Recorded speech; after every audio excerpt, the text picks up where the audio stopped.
అసలు సర్కారు కొలువు చేసేది ఎందుకొల్లా? ఈ కురిశిల కూసోని ఎన్నో మట్ల చెప్పిన కదా, సర్కారు కొలువనేది జనాలకు అక్కరికచ్చే పనులు చేసేది అందుకు. అంతే కదా. అట్లా చేసినందుకు సర్కారు తరపున నెలా నెల జీతాలు కూడా అత్తయి, వేలకు వేలు. ఆ జీతం పైసలు కూడా మనయే, మన జనాలే.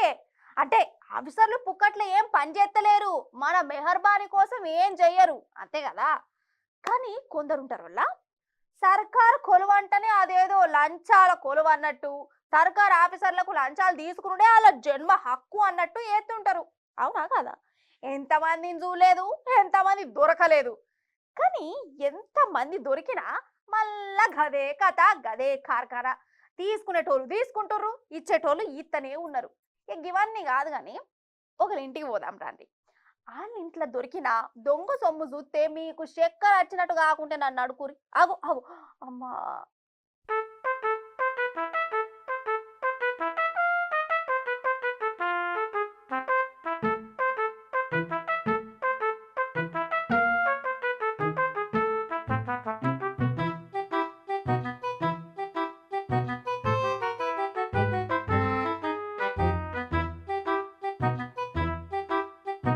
గడియారాలు, నోట్ల కట్టలు, కమ్మలు, బుట్టాలు, వామ్మో చూస్తురా ఎంఆర్ఓ సార్ ఇంట్లో దొరికిన ఖజానా.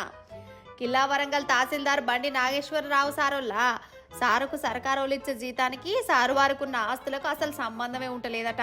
ఇక సారు వారి మీద ఎప్పటి సందో గింప్లైంట్ కూడా వస్తున్నాయి. సారు పైసలేందే పని చేయడని ఏసీ బోళ్ళకు అనుమానం కొట్టి నాగేశ్వరరావు సార్ ఇంట్లో అడుగుపెట్టిరు. ఇంటిని చెకింగ్ చేతి ఒకట్లకి ఇవన్నీ వెళ్ళినాయి.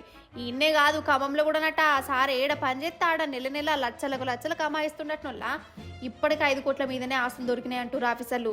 ఇవి కాక ఇండ్లు 70 తులాల బంగారము, ఎండి ఇవన్నీ బయటపడ్డాయి.